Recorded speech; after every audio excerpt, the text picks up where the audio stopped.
Hello and welcome to Lightways at Life Astrologer with me, Anna Isabel. And today I'm delighted to have Stefanie James with me. Hello, Stefanie. Hi, Anna. How are you? Very well. And well, what could be more appropriate for a period when Mercury is retrograde than to talk about Mercury retrograde in the natal chart? And that's what Yes. caught my attention when you were giving a talk at the Astrological Lodge of London, is that this is about Mercury retrograde in the natal chart. And there's Yes. not much around about it. So, what prompted you to start looking into this? Well, just firstly, I was due to do that talk, but events caused that talk to be postponed because I couldn't attend, unfortunately. Which is interesting that now that Mercury is retrograde, we are going to be discussing it today. So kind of interesting. The reason I decided to look into Mercury retrograde in the natal chart is because I was born with Mercury retrograde in the natal chart. And as is everything with astrology, often the first area of interest is something that involves you. So I remember when I joined the LSA, not long after I'd began my studies there, I noticed my Mercury retrograde was my natal Mercury was retrograde, and I was like, oh, I wonder what that could mean. And it's a big subject to get into for a very a kind of a newbie. So I kind of looked at it, but I didn't go too deep. But over the years, I've got more interested in it. It's been unfolding, and though I do not consider myself to be an expert in this area, I've done a little bit of digging and found some interesting things. So hopefully this will appeal to some of your viewers. Interesting that you were talking about how the event was due to happen, because that's where I spotted your talk was in the program. Yeah. And I hope that I get a chance to hear this at some point, because I can never attend the meetings live. I usually get the recordings. Yeah. And and then I thought, actually, that would be a great talk. And as it happens, and this is the reason I'm kind of laboring this point, is because this is a classic retrograde Mercury manifestation of something Yes. where we need to go back to attend to something. Mm-hmm. So in terms of real life kind of present retrograde Mercury events, this is typical. We go back to revisit something that is unfinished, if we can put it like that. Yes. So Yeah. lots of people have some understanding of what to expect when Mercury goes retrograde. We know it's upheaval. My fingers are crossed that nothing's going to go wrong with our interview today, because I've had no end of technical issues of late since it's gone retrograde. How does it manifest in the natal chart? And I suspected you might have it retrograde in your own. How do you feel it? Before you talk about what you've noticed for others, what's your experience of it? Well, I suppose if I could talk about it from childhood. So let me just give you a rough idea. So Mercury turned retrograde the day I was born. So I was born with it. It wasn't stationed. It was actually moving backwards at that point, I think. So my first experience of life was with Mercury retrograde, and I have Gemini rising. So Mercury is quite an important planet in my chart. And I do remember as a child, sort of always, I'm an analytical person anyway. I analyze a lot. But I do always remember looking around and kind of trying to make sense of the world around me and thinking, I just always used to kind of really internalize things, and I'd have a very, I guess, a strong internal monologue. I'd be looking around and taking things in and registering things. Growing up, getting a bit older, I noticed I've recently had some of these realizations. I was very, very interested in retro, like just retro, before I was really into astrology. Like, I like astrology. I've always liked astrology and found it interesting and felt a pull towards it, but not to the depth that I'm sort of in it right now. But even when I was younger, I felt intrigued. But yeah, one of the things that I was always really pulled towards was like music that was way out of my sort of era. So I was really into the 60s and the 70s, and even going back, like I got even more into sort of older sort of eras. And I've got Mercury retrograde in Aquarius, but it dipped back into Capricorn, as you know, as part of its journey. So it changed signs as well, and it went back. So for the first, if you're looking at secondary progressions, which you know, is an interesting way to look at the natal chart, my progressed Mercury was retrograde up until I was about 21 years old. And then it was stationed for a while, for a few years, and then it was direct again. But for basically the first sort of 40 years of my life, roughly, or sort of like just before I was 40, Mercury has been retrograde, or in its sort of what I would call its shadow. It's not really emerged, but over the past couple of years, it's come back to the position where it went retrograde, and now it's moving into uncharted territory. So for somebody whose chart ruler is actually Mercury, and it could be the case for many other people, if you were born the day that Mercury turned retrograde, when you have Mercury moving out of that period and back to and officially a Mercury return by progression, it's almost like a kind of a rebirth into the world, and finally daring to do things that are completely unfamiliar to you. So it's interesting, because it's almost like the sense I get is that there is ground to be covered. There's people to go and to meet that potentially you may have had a kind of soul contract with, maybe, or, you know, work that needs to be done together, you know, that kind of thing. And depending on the rest of your chart, and you know, the upbringing, and, you know, all of these different factors that make us who we are, this can be expressed in different ways. But mine was kind of eventful. Just listening to you and your experience and thinking about that Gemini rising, my experience of Gemini risings is that they're very, very chatty. From an early age, they're very chatty. But there's often a sense of loneliness. It's like they're chatty because they have to go and find company. They have to go and find somebody to talk to. And I'm just wondering with you whether that was the case, or whether you were quieter, and whether that dialogue was happening more inside you than with others. I think I have always been relatively chatty. Most people will agree. I think for myself, yes, I think there was an element of loneliness as well. And I did always look for a partner, you know, like somebody who could be the other part of the duo. And I have got friends that I've had for life who were part of my duo at some point. But I also have a sister who, whether she likes it or not, would have been roped into that. And she is, you know, she's quite a quirky person. So it kind of suited my quirky Mercury to have somebody like that. But yes, it's funny, because there is this kind of need for somebody to talk to, and it's not necessarily about just talking nonsense, which a lot of people think that Gemini does. It's a close friend of mine is a Gemini sun, and we talk practically all day, every day, and it's using WhatsApp messages. It's a way Gemini uses conversation to help them process information in their own mind. It's not necessarily just about chit chat. It's sounding it out, basically.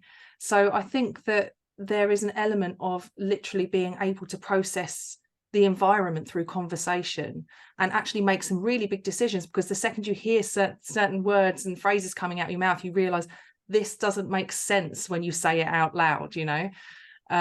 So for a lot of mercurial types, having that other person who is their you know, the other part of the pair, actually is obviously based around friendship and shared interest or the enjoyment of debate in some way or another, but it's often about connecting with their own sort of development and part of the analytical process.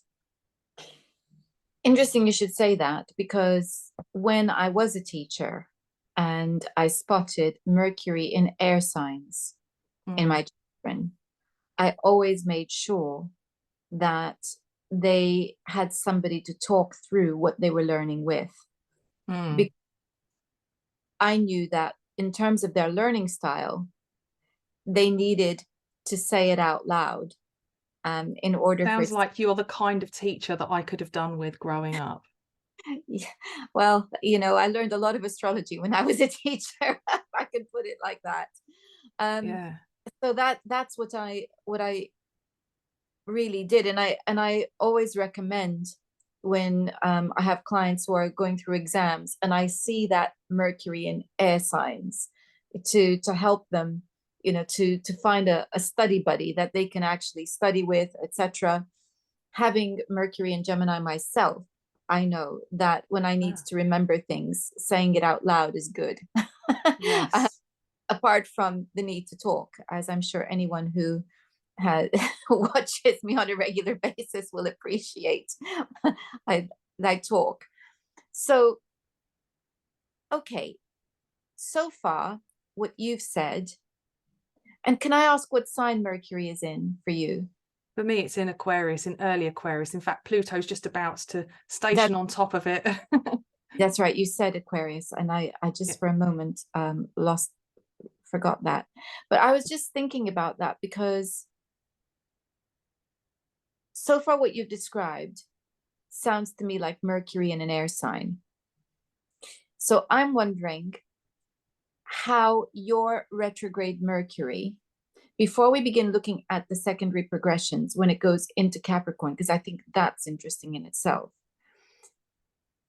How do you feel that Mercury operates differently from Mercury direct in air signs? So I'm going to draw on a class that I did with Dick van der Mark, who talked about retrograde planets and particularly talked about Mercury retrograde. And he discussed all sorts of ideas like reincarnation and things like that. But one of the things that he discussed, which I really related to, was that people born with Mercury retrograde analyze everything before they engage with it. So he would say that they would look at the cutlery and pick it up and be like, isn't it weird? And then use cutlery, but they would look at everything and be like, kind of trying to understand. It's almost like they're trying to understand, why am I doing this the way I am? It's like you are questioning things even closer to you than most people do. So you've got, people that would analyze little details, and you've got people that would analyze the bigger picture, but then you've got this kind of process of analyzing the way you literally engage with your activities. And I've always been somebody who's felt, and I know it sounds like Mercury in Aquarius, and I agree that there is an element of that, but kind of like a bit of a non-human watching humans and kind of going, what is this kind of strange behavior? But I think that there is a part of that is Mercury retrograde, especially because mine will have been quite a slow moving one to start with. So it's almost like it's kind of ground to a halt and kind of observing the environment before it's ready to start get moving. So we've always got that natal Mercury retrograde, which is doing whatever it's doing in the chart. So for me, like I said, it's just about to start moving direct. My my ex-boyfriend, his was stationed, like completely stationed. I can't remember what sign it was in now for the life of me. I think his was in Aquarius as well, but his was stationed. And I know a few people that have got it completely stationed. And so that's always going to be part of your expression of Mercury, but then you can add progressions on top. But there's something, I think, really about Mercury retrograde which tells a bit of your backstory. There's something that's occurred which has kind of, as with all of us, we all have a backstory, but for some reason with Mercury retrograde, the backstory is kind of really pivotal. And it kind of, if the annoying thing about astrology is that it only really makes sense in reverse. So, you know, if you are to really understand it, it gives you clues about where you're supposed to be going. But really, you only know about that once you've got on your journey. That's the thing with Mercury retrograde. It's kind of a bit of a divine comedy almost. The reason I asked you to go into greater detail about that is because I was getting a sense of it from what you were saying before.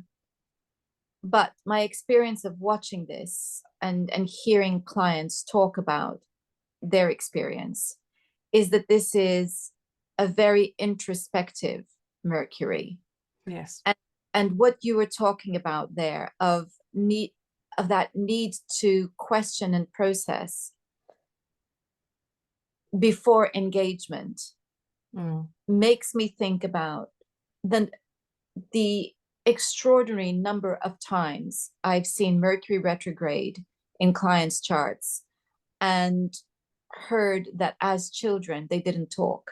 In fact, there was an elective mutism that operated until, and this is where the secondary progressions come in, until it turned direct.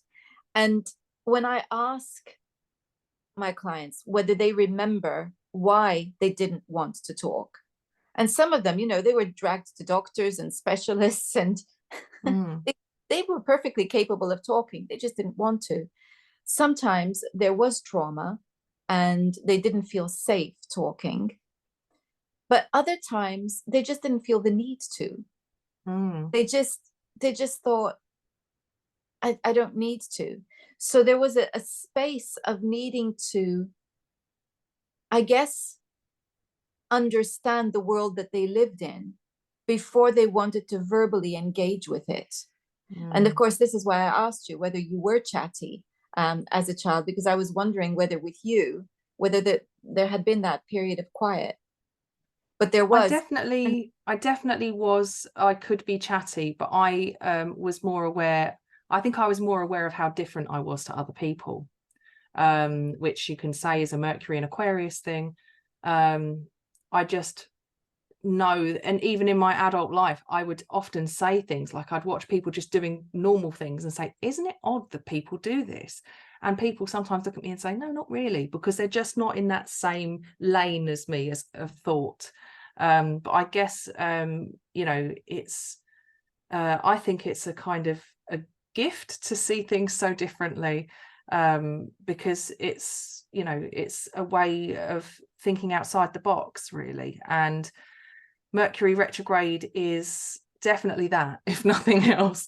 You know, it could be, you know, for many people, they have a way of seeing the world that almost gives them a bit of a philosophical edge from what I can see. And like I said, other factors in the natal chart come into it for how they use it.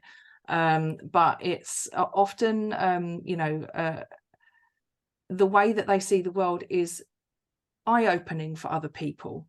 It allows people to take a break from their norm and sort of look around and go, actually, yes, there is a different way to do things. Mercury retrograde is, you know, for all the, you know, the trendy, I don't know, Taylor Swift saying, oh, Mercury's retrograde, so therefore, and making it very popular, and, you know, all of these buzzwords and things going around in pop culture lately. You know, it's become a bit of a joke and a meme. But Mercury retrograde, I think, is quite powerful. And, you know, it, for some people who have it natally, you know, if they don't understand the power and how to work with it, it can be, it can feel like a hindrance, I think. I think it can feel like a hindrance, whether they're aware of it or not. I have two questions all at once. Yes. Okay. So I'm just going to have to choose one. But you know, you were talking about it being a hindrance. I think I'll go with that. Yes. So I have heard people with Mercury retrograde say that Mercury retrograde periods where everybody else is kind of floundering because of all the chaos that's ensuing around them, they thrive on Mercury retrogrades. Is that your experience? I have to say that every Mercury retrograde brings something positive, but also something that I find challenging. I don't necessarily thrive in those periods. I enjoy using them to catch up on old projects, you know, like the classic thing. I often find there are little mistakes I have to sort out, and I use it as a time to really process and allow my brain to catch up with, you know, my thought process, you know. And you know, with this particular one, where we're in Capricorn, I'm allowing myself to, I've been a bit thinking about, you know, as it before it even went into Capricorn, I was getting ahead of myself and thinking about the bigger picture, and this is allowing me to ground, and I appreciate that, because there's not a lot of grounding in my chart. So you know, it's brings its pros and its cons, but I know for some people they really benefit from it, particularly astrologers who blog about Mercury retrograde. They often find it's their most lucrative time, because people are going to their blogs and booking readings and things like that. It's a trick that I haven't capitalized on, actually. I wish I had done that, but I'm not. I feel like Mercury retrograde in my chart is a bit rogue, so it's a little bit uncontrollable. Unfortunately, I'm at the mercy of my Mercury and not the other way around. What is it that you found in the charts of others when you were digging around? What was other people's experience of retrograde Mercury? So I've looked at celebrity charts, and I'll talk about one that I think is really interesting. And if I just see if I can just pull up the I've opened the document so that I can. You're free to share the screen. It's not in any kind of organization, so I probably won't. I could share the chart. I don't know, does it let me? If I go to share screen, will it let me? Yeah, if you go to share screen, you'll be able to share the chart. Okay, let's have a quick look then if I can do this. Hang on a second. There we go. Share screen, and this one. Okay, so can you see my? Yes, I can. Okay, so I'm going to open that up there, and I'm just going to get what's behind it, make sure I've got the information so that I'm not just waffling on about nonsense. I'm going to try and have some kind of structure, but this is somebody that I do actually talk about in my talk, and I really like his chart because it helped me understand me a little bit better, just because he has got Mercury as his chart ruler. It's Steve Jobs. Does this video go on YouTube and go out to podcasting platforms as well, or is it just on YouTube? It's just YouTube, yeah. Oh, okay then. Well, the chart data's in the corner. He's 24th of February 1955, born at 7:15 PST in San Francisco. I'm using equal house system just because it's nice and tidy, but you know, you can have a look at different systems. And Steve Jobs, like many people born in 1955, I find fascinating, because they all had you know, this Jupiter-Uranus conjunction, and it was sort of square to Neptune. So there were all these innovators and great thinkers. But with Steve Jobs, what really I'm pleased to have discovered about him is that he has Virgo rising, which puts Mercury very prominently in his chart. And he has Mercury retrograde in Aquarius. So obviously I was like, wow, this is a good one to look at. And I don't know if I've got every single detail about the progressions, but for Steve Jobs, if I just have a look at the, so it says here, Mercury was retrograde 21 days ago, and that's in the Chart Explorer information on the side. And then his direct station is in 7 hours time. So he's stationing direct, but he's nonetheless Mercury retrograde. You know, he's stationing. So his, you know, very already in a fixed sign, but I guess somebody who is very fixed in their expression. And from a very young age, he showed an interest in engineering and electronics. He just had a bit of a knack for it. But more than having the gift for that kind of thing, he was also a great business mind and a bit of a visionary as well. So basically Mercury has already, I'm trying to think which degree does it go back to. It goes back to 29. So it went retrograde at 29. Is that 29 Aquarius? What's it? Yes. Retrogradation 21. Yeah, 29 Aquarius. So he's still behind. So it means that his Mercury went retrograde while it was in the final degree and sextile to his Mars, and then went all the way back to 14 and is then going to go direct again. Now, what I find interesting is that before he was born, his mother found out she was pregnant, and she decided that she wasn't going to be able to have or keep the baby. Off the top of my head, I can't remember why, but there was, you know, he was an unwanted pregnancy, basically. But instead of having an abortion, she decided to have him adopted. And I think she traveled from, where was it he was from originally? I can't remember. I think sort of he was Arabic or something like that, you know, from that part of the world. I can't be completely specific, but she traveled to California, I think, to have him adopted, and she wanted him to be adopted by people who were, I think, religious and wealthy. And unfortunately, I think they said that they were, but they weren't. And then they were honest and they said, actually, we're not, but we really, really, really, really want him. And so she gave him away to those people. And they did absolutely everything they could to encourage him growing up. But so basically there was a bit of a controversy around his birth, basically, or around the pregnancy. So she disappeared off, had one of those pregnancies where nobody really sees anything and then comes back and everything's fine, and she's without the baby. But his backstory actually played out in quite a big way later on in his life. And he found himself, fortunately, in a family where people wanted him, encouraged his gift and his ability to think differently. You know, he was always quite focused and fixated on, you know, working in the area that he did, and had a very natural talent for it. And I can't remember which age it was, but he met Steve Wozniak. And I find with Mercury retrograde, when they find their partner in crime, the person that they're there to do the work with, that's when the real work begins. So he met Steve Wozniak. They impressed people. Let's see if I can find the information for where it was. Well, you're looking at that. Not only is Mercury the chart ruler, but it is the ruler of the MC. So yes, Mercury it's really, really major, isn't it? It's very huge, important. major. And Yes. thinking about the story of, you know, his mother's pregnancy, you know, this invisible pregnancy, the sun ruling the 12th house, and it's in Pisces.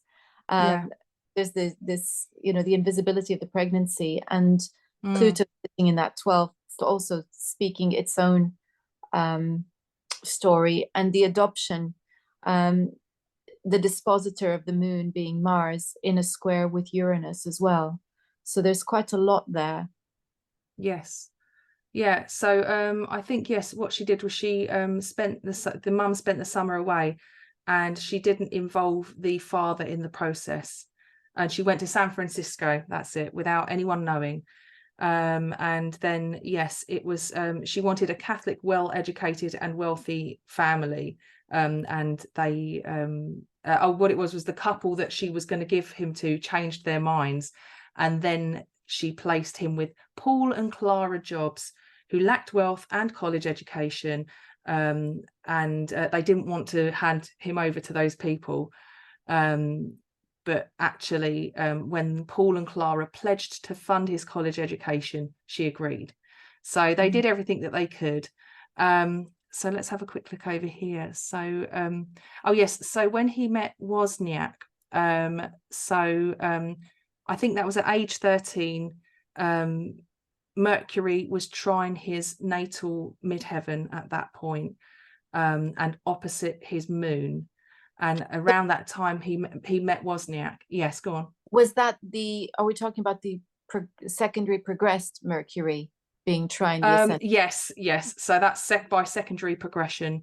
This is when it was trine the midheaven and also opposite his moon. and he started working for Bill Hewlett. And so he made his first contacts in that world, and he met Steve Wozniak, who was Apple's first employee. And then, then Mercury enters the 6th house, age 14, 16, 1969. There's all these different, you can watch it literally telling a story, and it's particularly with people like Steve Jobs. If you find anybody who's got Mercury retrograde natally, whether it's stationing direct or it's just turned retrograde, or even if it's a bit later in life, you can have a look at what the progressions are saying, and also look at that period in somebody's life and see what, for example, a celebrity, Wikipedia is going to have quite a lot of information for you to have a look at. But it's almost like you can see the unfolding of, it's like he went through some kind of early, prior to his birth, there was a lot of drama around it and trying to find the right place for him. It's almost as though he was meant to be there. He was born right next to Silicon Valley. He was born with this signature. He wouldn't have been if he'd have stayed with his biological parents, but instead he was adopted, put in the right situation. They promised to put him through college education, which, by the way, he didn't like it. He didn't fit into that academic background, so he decided not to do it, even though his parents were, really, really adamant they wanted him to do it. But he clearly didn't need to, and he knew that about himself. He was very, very self-assured. So it's just I just find it very interesting that he's had this backstory that would have happened when it was at 29. And, there was even a point where, people changed their minds about even having him, to the point he was given to somebody else. So it was like there was 2 options, and they went with what they considered to be the worst option, but it put him in the right place, with the right people who really, really genuinely wanted him. So it's a kind of sad story. It's interesting too that the issue of education was so prominent, given that it's Mercury we're talking about. And it made me think about the 9th house, which is ruled by Venus here. And I'm looking in Capricorn, and I would have thought good student until I see that it's opposite Uranus and Jupiter. So yes, I want to, but I want to learn my way. And I'm going to find my own path through education there. Well, that's very, very, thank you. Looking at that, I'm just thinking now about secondary progressions also in the charts of people who aren't born with a retrograde Mercury. But what happens when Mercury goes retrograde? Because my personal experience of this is that suddenly I became much more introspective than I previously been, which is difficult to imagine because I've always been pretty introspective. But how can I describe this? It's like it became conscious introspection. So where I'd been introspective before, this time I was consciously introspective. And what I mean by that is I was learning things that I had to reflect on, because this is, of course, to do with astrology, learning astrology, etc. And it's making me rethink a lot about my perspective of the world, etc. As I'm seeing astrology playing out in the people around me, typically the children I was watching because I was teaching at the time. So I think that was my experience, and it goes direct. And now then it's let's communicate about this. So it was so anyway, that's my experience of it, in terms of it's almost like we become, so I do know slightly different because my Mercury by progression is direct now, finally. But it's almost as though when it is retrograde by progression, we are the person we have the conversation with. Whereas, you know, somebody might, you know, normal mercurial types, they'll just chat and chat away. And I've got a lot of very mercurial people in my life. You know, my little boy has got a strong Mercury placement. My mum has got a very strong Mercury placement. And it's almost like there's this verbal diarrhea. Every internal thought comes out their mouth, everything. But when you have that natal retrograde and it's going backwards, it is almost like you're bringing it within, and you are having those conversations with yourself to the point that, you know, sometimes I could feel like my head's going to explode because I'm thinking about so many things. I'm toying with the idea at the moment of Mercury retrograde, not necessarily in every case, but definitely in a few cases that I know, it being connected to being neurodiverse, and you know, not thinking in the same way as other people, and it being, you know, it's not necessarily going to be the case with everybody, because this is, you know, a medical thing, and it's, you know, there's many intricacies. So it's not necessarily like I'm saying, well, if you've got Mercury retrograde natally, then that means you're on the spectrum. I'm not saying that, but there is definitely a different way of processing and communicating the way you experience life, whether that's you know, in the direct sense, which seems to be directly out, or the retrograde sense, which is within. So it definitely feels like it's a kind of a point where we, like you said, reflect. And I have always been very reflective growing up. I've always had journals and diaries, which has made it really easy for me to look back over events in my life and track things and make sense of things. So actually, I do think that having Mercury retrograde in Aquarius, I mean, Mercury in Aquarius anyway, I think we are quite conceptual, and we like to process and analyze the world and understand it through often symbol or concept, which I think is why astrology feels like my first language. But the fact that Mercury went retrograde, and, you know, for basically a massive chunk of my life was either going backwards or moving forwards, but still just covering the ground it's already covered. You know, early interests in astrology, learning, finding, you know, this kind of area very fascinating, and having the journals to go and look back over and analyze the stuff I was writing about, which often I would read it and some of it would be cringe, especially my teenage diaries, but some of it was just really fascinating, because you'd see certain things occurring and realize I'm literally speaking the progressions, the solar arc directions. And, you know, it doesn't stop there. Luckily for me, I've put it all on a spreadsheet, and I've been able to look at things as I learn about them. So like, I wasn't always into perfections, but I'm starting to look at perfections now and understanding that side of thing throughout my life in the way that I've documented it. But it's been a reflective, I've always been reflective in my diaries, and sometimes it's been shallow, sometimes it's been deep, but all of it has been interesting and cringy. Yes, I think cringy, looking back at teenage diaries, definitely many of us are going to have that experience. Yeah. Just thinking about what you were saying about the changing of the sign.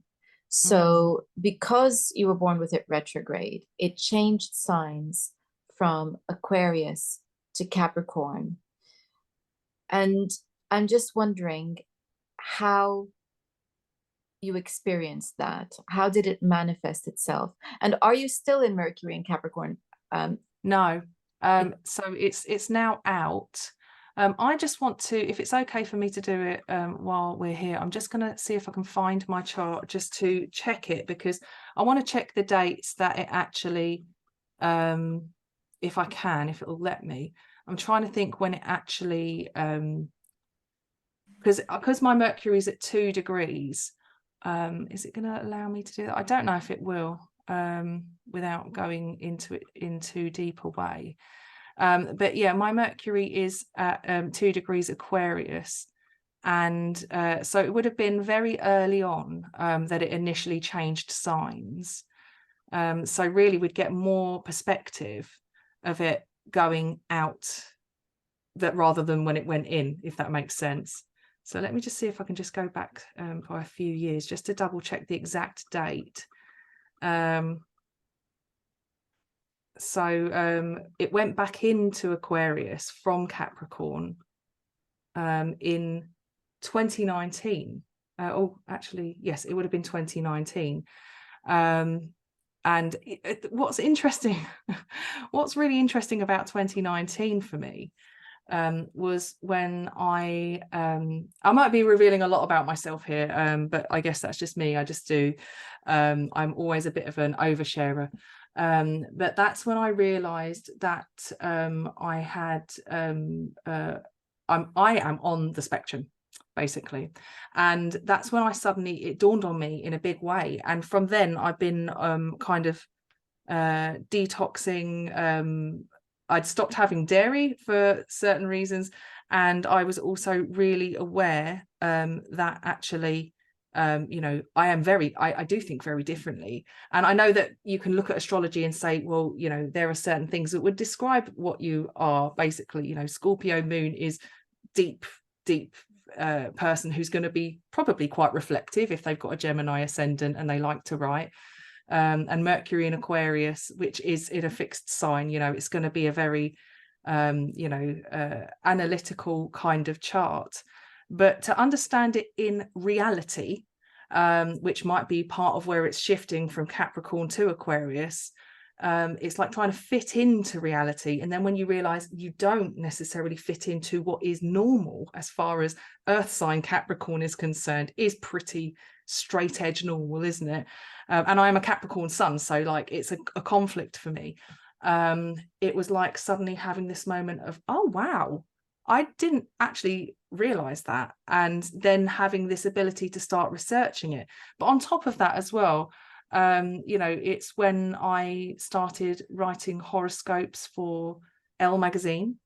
And I got the horoscopes, I think I got that job in early 2019, around the eclipse, which was in Capricorn. And so there was like career indicator in there for me, and also it was a kind of nod to, well, you know, like the amount of times I've sort of thought I'm just going to do square life, I'm just going to do the normie life, and then every time I say that out loud, something pulls me back into astrology, and it's like, no, stop, don't lose too much interest, you need to stick at this.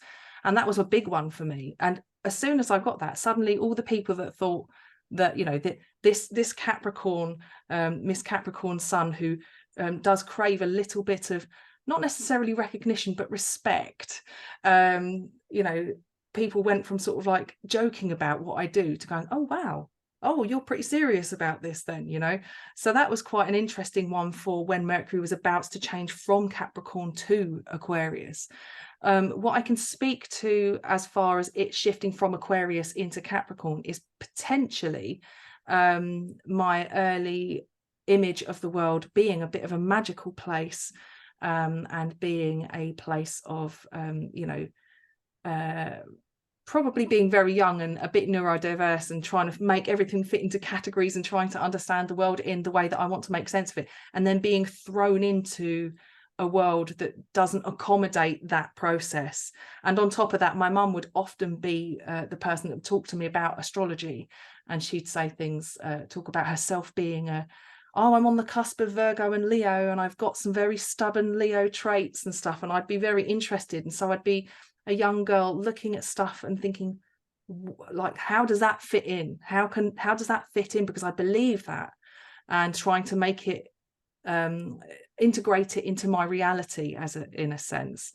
And one particular thing that really sticks out to me is looking, I had a little globe in my bedroom at night time that was like a lamp, you know, those little globes. And I always remember fixating on the Tropic of Cancer and the Tropic of Capricorn. And I'm Capricorn, my sister is Cancerian. And I remember looking at it for ages, and my head, I would be going, I can't understand why they've got those particular signs on the globe. And I know there's an astronomical reason, but they refer to astrological things. So I was like, this is really interesting but confusing for me.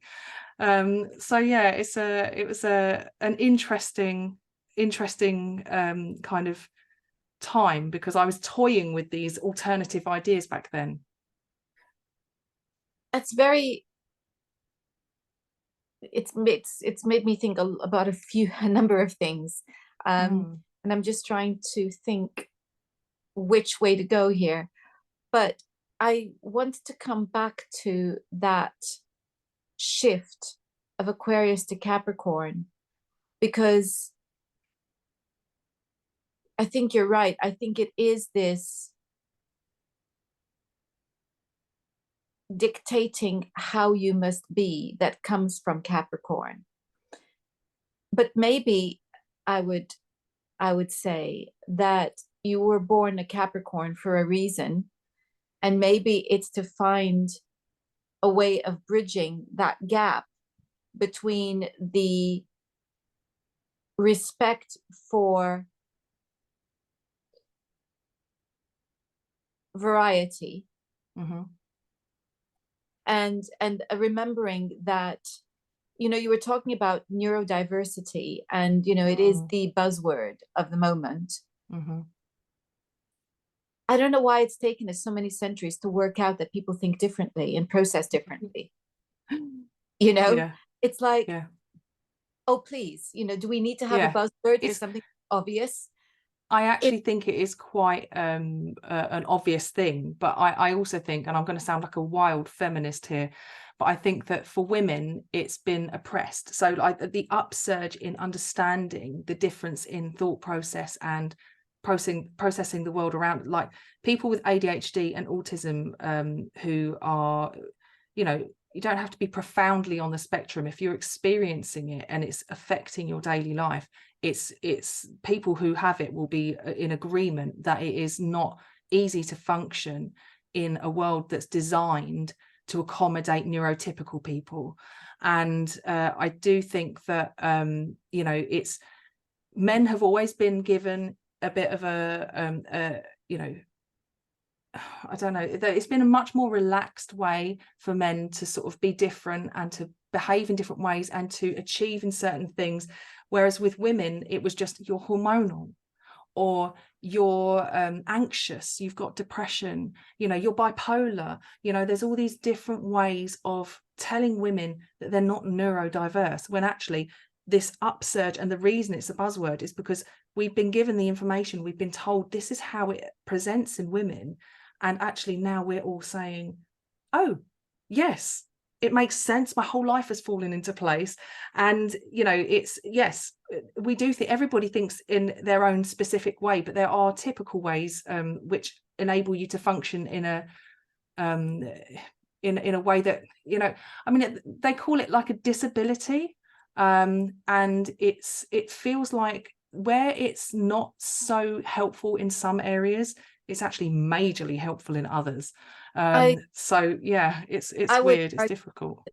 I would argue that unless we are experiencing the extremes of autism and bipolar disorder, etc., that actually the issue is not with the individual, but the issue is in trying to fit into a world that is very rigid.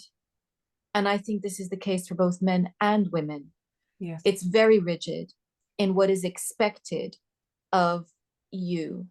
This world is designed to churn out people who are going to be part of a system Yes. that is regulated not for the benefit of the individual, but Yeah. for the benefit of the system and those Mm-hmm. who rule it, the minority who rule it from the top.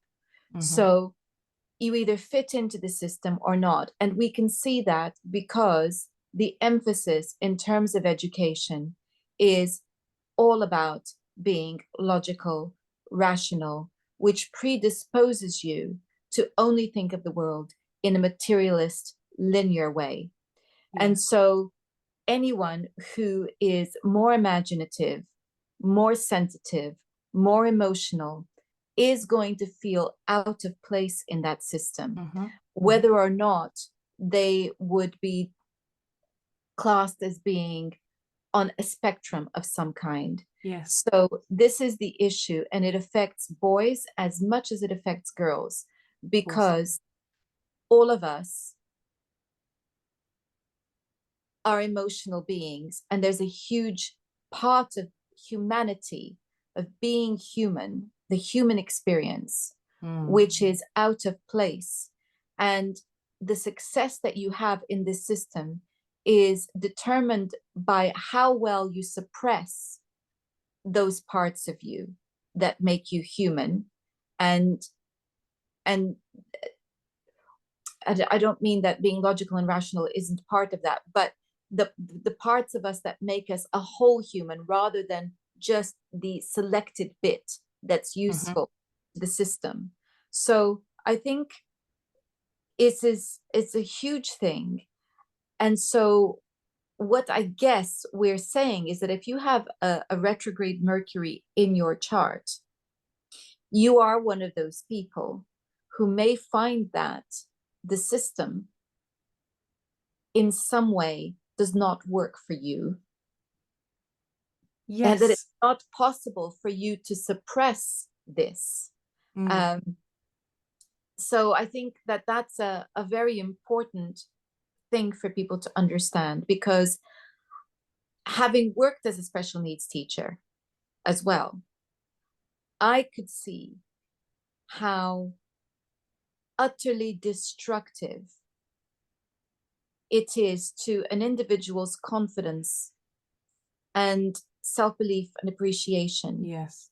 When they fall foul of the system because they can't learn to read and write at the appropriate age, or their speech development is not coming at the expected time.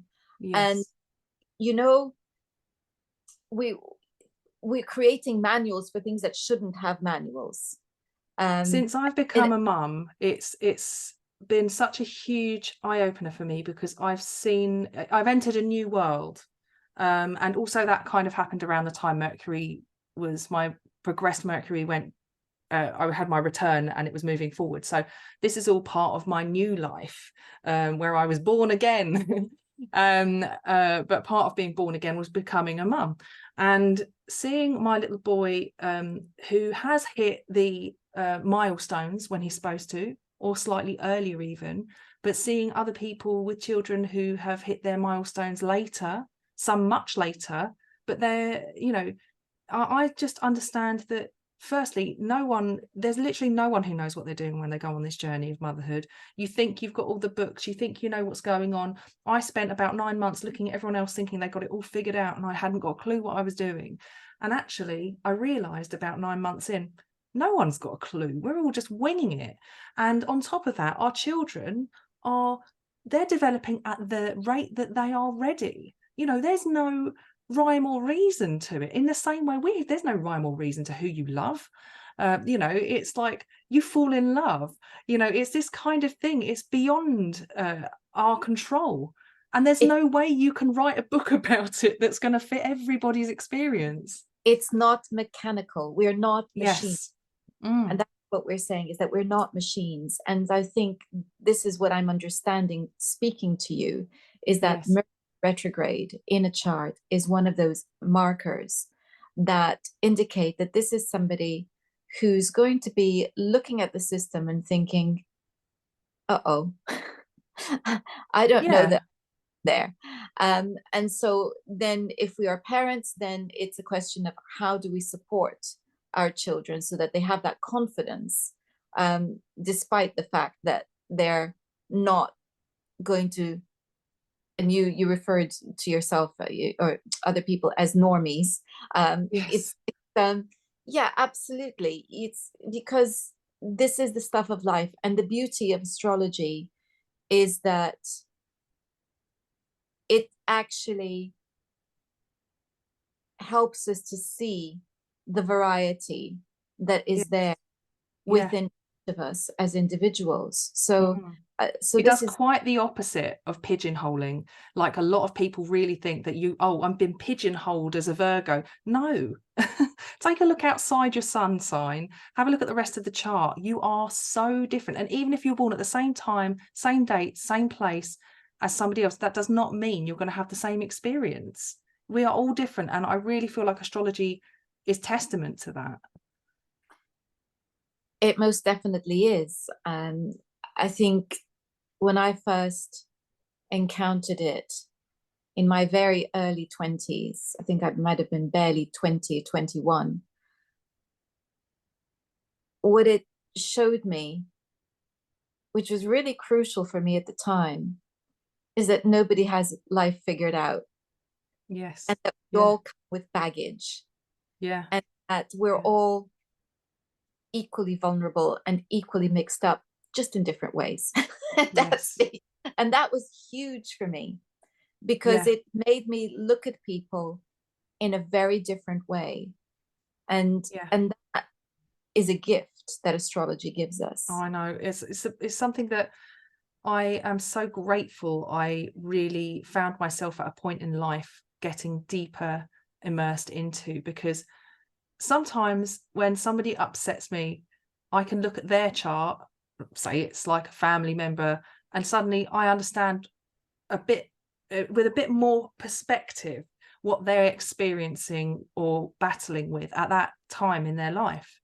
And it's just giving you that context that you just don't get in your usual interactions with people. You get an added sort of depth to things, and it just provides that meaning in life that I feel like is really essential for humans in general. I think often when people end up in therapy, or they go somewhere like Alcoholics Anonymous or something like that, what they find fills the void that was previously the source of an addiction or a destructive behavior, is finding a sense of meaning in life, whether that's belief, having faith, being dogmatic about something, or whether it's actually just understanding that there is a real reason to be here, and it's beyond our logic, beyond this reality that we can see and feel and experience, the way that we do. It's actually something that is it transcends that, and almost allowing us to let go in some way and just trust sometimes. And it doesn't have to be about God or anything.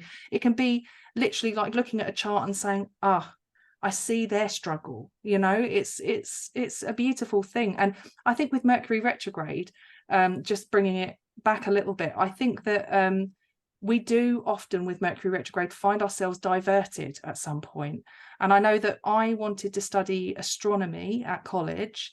I was asked, what do you want to study? And I just at that point thought, well, planets, obviously, duh. And I got diverted because there was only one person who wanted to study astronomy. And so I didn't get into the college because they were like, what's your backup plan? And I was like, I don't have one. That was it.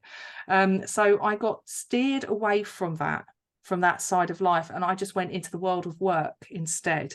So I got a really good understanding of what I didn't like about working and doing things that you don't care about, because I was taken off of my path.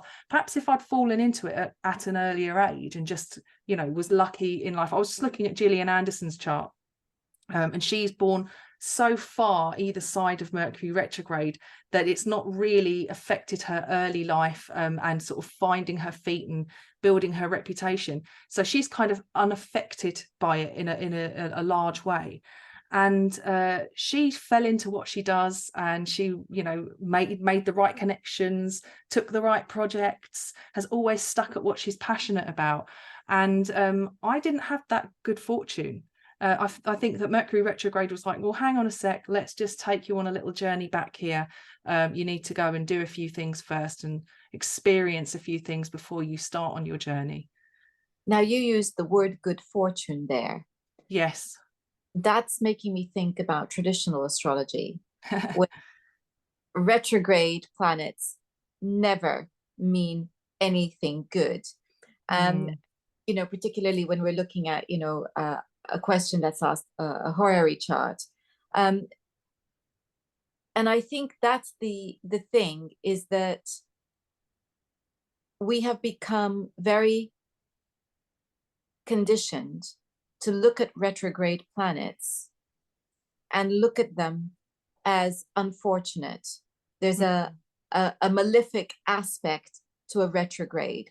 The minute a planet is retrograde, it's weak because, well, it's not moving in the right direction, is it? Yes. And so it's it's weak, and therefore it finds expression difficult. But I think that although there is merit, some merit, in looking at retrograde planets in that way, because it can feel like that, apart from anything else. And certainly when it comes to horary charts, I wouldn't mess with that at all. But when we're looking at natal charts and psychological astrology, I think if we take that perspective, we're missing something fundamental. Yes, I And the agree. question is, why or how? How is it that this energy that has turned around on itself, what is it that it's bringing to the person, and why, as in what is it that they have to learn? So I would argue that actually with you, it was meant to fall into place because you're a Capricorn, you're not an Aquarius. Yes. And so there are certain Capricorn things that you have to learn about and do, and then find a way of bringing in the maverick of Aquarius to that as a Yeah. and the maverick way, or the maverick understanding of a retrograde Mercury, which involves understanding that not everybody processes information in the same way. Yeah. So I think that that's, for you personally, as part of your soul's journey, that's hugely important. So Yeah. this is far from being a malefic experience. It's I a have net. to think it's been very beneficial actually, and I've gone back and thought about this a lot. And just to clarify for anybody watching, that when I was saying about men having it easier with ADHD and stuff, that's not what I actually meant. All I meant was that with women it has been suppressed for a long time, so now this is why there's such an upsurge, and so we have been told it's other things, so we've struggled. But one of the things that I think has been the most beneficial is understanding how self-destructive you can be with an undiagnosed issue, or an incorrectly diagnosed issue. For example, with my Mercury retrograde journey, going back and meeting certain people, getting involved in certain crowds, and getting, like when I was younger, I got involved with people that were going out raving all the time. So I experimented with drugs and things like that. And it's one of those things that all the stuff I learned about that, and that I have, like I don't live that lifestyle anymore at all. I understand people who are going through or have gone through things like that. A lot of my clients that come to me are often experiencing these kind of issues, and it's, something that I'm lucky enough to be able to relate to help them feel more human about it. And to not be so as you mentioned, like low self-esteem, struggling with their confidence levels, because some of these behaviors are things that people engage in and don't even understand their own impulses sometimes. It's very difficult. So it's the blessing is that your unique experience is tailored to the direct journey of Mercury. I feel like you're going back. It's almost like you're doing an apprenticeship of sorts. You have to go back, you have to experience it. It's not like a degree that you can just sit down and study. You have to do the actual physical experience. And once you've done that, once you've gained that experience, once you've lived it and you understand it, and it's moving direct, you start to accumulate new skills which help you integrate it. And then once it is direct, you are out there doing the work or helping others. And it's just, that's what I've experienced with myself, but what I see with other people as well. It's a struggle sometimes. Some people don't experience it. I know somebody who's got it stationed in Taurus, and they've dealt with issues with their body and with vitality actually, and it's in their first house as well. So it's like they're dealing with issues of vitality and experiencing it through the body. I think they have lupus, and they are educating people about this and helping other people who are dealing with this. It's every area is different. It's expressed differently through different signs, houses, and also, you know, with different chart combinations, planetary combinations. But ultimately, you are called here to do some kind of education, and to work with the journey that your Mercury has to go through. You have to go through a process. And this is why I think Dick Van der Mark talks about it as being a sort of reincarnation, because it's almost like you've come here and signed up to something, and that it's part of your journey. And I can relate to that. I don't know how people feel about reincarnation. I remember the first time it got mentioned in an astrology class, and I was like, oh, wow, that's really assuming a lot here. But actually, the more I study astrology, the more it seems to make sense. So yeah, you know, even if you're not into that idea, there is a sense that you have got some kind of work to do that is not necessarily what you had in mind, but you ultimately come out of it living a richer life for it. Well, while I was listening to you, I thought of a quote that I only read yesterday, and I thought would be a good quote on which to end our conversation. Yeah. And I've managed to find it. Here it is. Oh, excellent. By Joel S. Goldsmith. Each of us is intended to be a blessing to all the earth, the animal world, the vegetable world, the mineral world, the human world. And I think that sums up exactly what we've been discussing. Yes. Yeah. Probing into the virtues of living with a retrograde Mercury in the natal chart. Thank you so much, Stefanie, for your time You're today. welcome. I hope you feel like it's helped to unpick it a little bit, maybe. I don't know. Absolutely. And I'm sure that all who are watching will feel inspired. Now, if they want to hear your talk at the lodge, when is that happening? I haven't rebooked it yet, You but have. if they want to join up, I'm using Substack. So I'm Stellium Astrology on Substack, which there's a link to it from my website, www.stelliumastrology.com. You can go there. I think it says mailing list or something like that. If you click on that, that's where it'll take you. But I've got a podcast as well, the Stellium Astrology podcast, which has been on a sort of unplanned hiatus while Uranus does its thing in my chart. I'm planning to get back in the new year and just start you know, producing episodes. But as you have probably realized watching this, that I'm quite happy and I find it very easy to wax lyrical about astrology, so you can expect more of that from the podcast. And yes, the clue is in the name. I am interested in people who have stelliums, but I'm not exclusively. I'm interested in everything, really, everything astrology. So yeah, check out the website and the podcast. And yeah, thank you very much for having me here. Wonderful. Thank you so much once again. And thank you all for watching.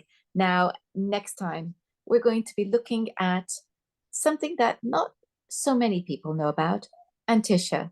Until next time, goodbye. See ya.